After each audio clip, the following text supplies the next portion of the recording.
Hey, it's Dre Griggs here with Obsidian Wisdom. Most people worry about money, so we created the Wisdomites framework to help you eradicate financial stress, generate a passive income, and build a prosperous retirement strategy. We are fiduciary advisors who combine comprehensive financial advice with retirement planning and generational wealth management. Today, you will learn which is better, the 401k or the IRA. I'd love to hear your thoughts about our proverb of the day. It's better to light a candle than to curse the darkness. Leave those thoughts in the comments below, and I look forward to reading and responding to each of them. Now, before we answer the question of which makes the most sense as far as which one is better between a traditional IRA or an individual retirement account or a 401k, it's important to know that both of them are considered pre-tax retirement vehicles.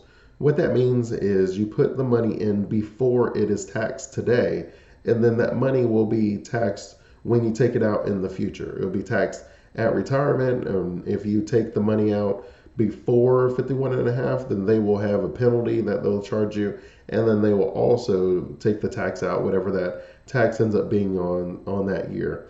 Now we'll have a separate video where we'll discuss basically the intricacies of a pre-tax vehicle, like what's the benefits of it, why would someone want to defer taxes today and pay them later when they retire. There's really a lot of things that go into that calculation, and it really, like most things, it depends on you. And so when we start today, and we'll go ahead and answer the question of which one's going to be better between a 401k and traditional IRA, you're going to want to understand basically four things, and that's what we'll talk about today. The first one is customization. If you are someone that wants to be able to choose between stocks and mutual funds and EFTs, then you're going to be someone who's going to lean towards the IRA. The IRA is going to have thousands of choices. Think of it just as any other account that you would set up at a brokerage. If you were to go open an account with a brokerage, or if you were to open one with a financial advisor, you would have the choice between like thousands of stocks. There would just be literally an endless supply of stocks that you can choose from, or mutual funds, or EFTs, or however you want to design your portfolio. If you want customization, if you are someone who enjoys choosing these different stocks, maybe you follow some of that information, then you're going to want to have an IRA because you'll be able to customize and select between those choices. On the other hand, customization is limited when it comes to what you're able to do with your 401k. When in your 401k, they really have a limited set of options. They usually are somewhere around a dozen, somewhere between 10 to 15 you can imagine, but they usually group into three choices. You're going to have your conservative investments, you're going to have your moderate investments, and you're going to have your aggressive investments.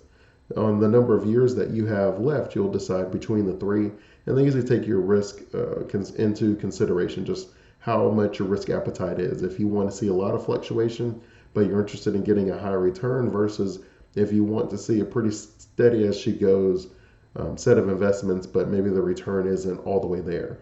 The difference now between the two is if you want a lot of customization, then you have to have, I would say, at least a base understanding of investments, because you're going to have a lot of choices.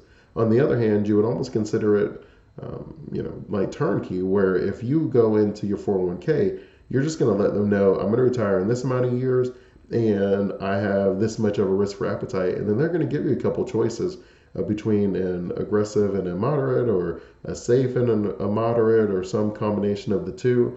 And then you also have like different people you can reach out to where they'll answer some questions for you. And they usually come and they speak once a year. Well, at least they're supposed to by law speak once a year to you about your 401k choices. So if customization is what you're looking for, then you're going to want to go with your traditional IRA.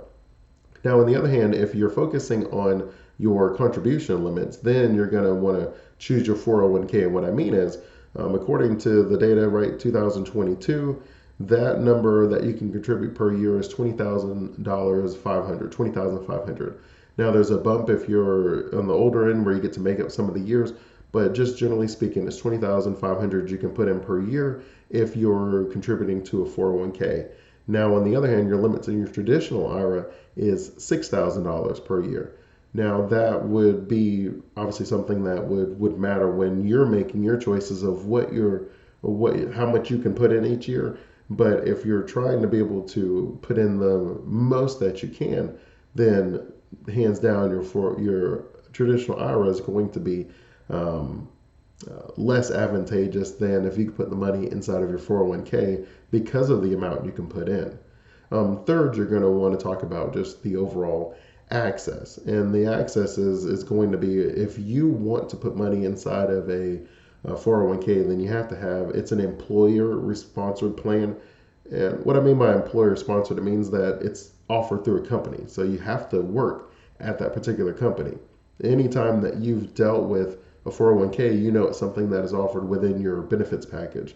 It's not something that you have access to when you leave the job. And what I mean is if your money's there and you go to a new job, and they say on average that we have roughly 12 jobs within our lifetime, well, you could end up having 12 different 401k plans because you're unable to access the investments once you leave. And what I mean unable to access, I mean you can't change your investment choices. Obviously, you can take the money out; they're not holding it hostage, but you won't be able to change the investments.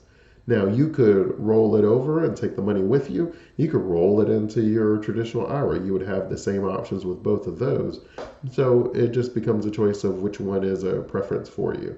And you may find one employer had much better choices in their 401k versus your next position. You may feel like that employer, you don't like any of their choices and you don't want to invest in any of them, or maybe you feel the fees are too high, right? There's lots of things that you would have to think about when you're deciding between the which one makes the most sense to you.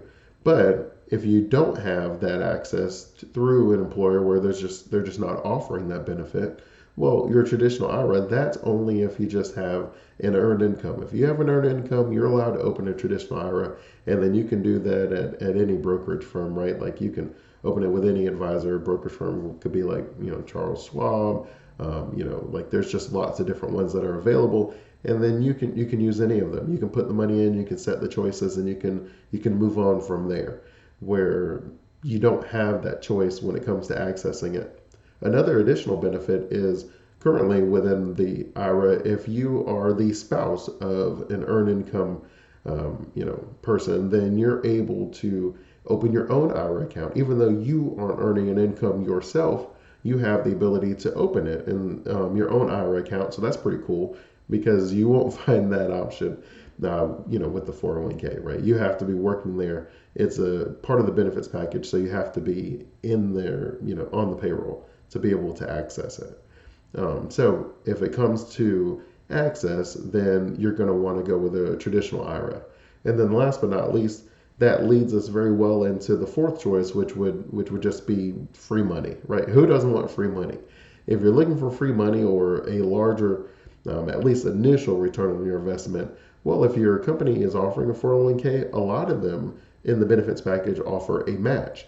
And so the match can depending on the company. Some of them usually will say, you know what, if you give up to 4%, if you give up to 6% of your salary, we will match the same amount up to a certain percentage. So if, for example, your employer said, look, if you put in 4% of your salary, we will match that 4%. So you will automatically have a 100% return on your investment right out the gate, which is pretty cool.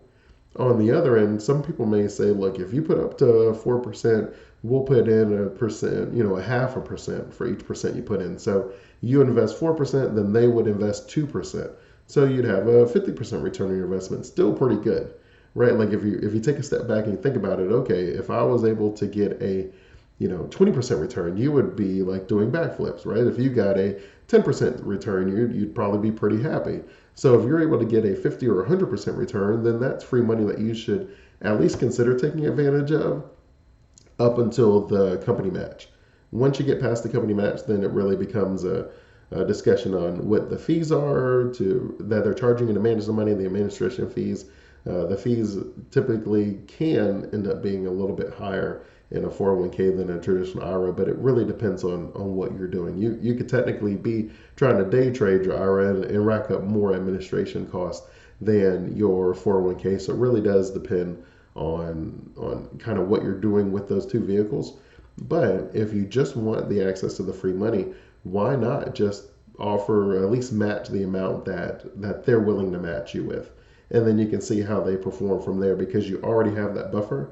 And so if you want that free money buffer, then you would want to choose your 401k, because your IRA is just going to be the money that you put in, and then the return on the money that you put in. That's all that's going to be making the money that's inside of your traditional IRA account. Hopefully you're able to decide between those two in your particular circumstances, which one makes the most sense for you. If you need more help with your retirement planning, if you're looking for a strategy, if you'd like to kind of put your whole plan together, I encourage you to go to obsidianwisdom.com/training. There you can access our free retirement planning that works video, and it's about 35 minutes, and in there we'll go through the Wisdometric framework and the entire process so that you're able to then start putting your own plan together. Of course, I'm here if you have any additional questions or needs. Don't forget about commenting on our proverb of the day. And I want to make sure that I'm reading the right one, so I'll scroll up to it real quick. It says, better to light a candle than to curse the darkness. And I'll start making additional videos where I will go into and discuss, where we'll do Wisdom Wednesdays or something like that, where our wisdom of the week, I don't know, but we'll start talking about the different proverbs as well, because that's something that I'm super fascinated by. I enjoy it a lot, so I want to share that love with you guys and share those stories with you. But again, if you have any additional questions, you can get those answered at obsidianwisdom.com/training, where you can access the free training, learn the Wisdometric framework, where it's going to give you the ability to eradicate that financial stress, generate a passive income, and build a prosperous retirement strategy. Until next time, Wisdomites, remember, wisdom is asking the right questions to allow yourself to get the right answer. Keep asking those questions so you can keep getting those answers. Continue blessings.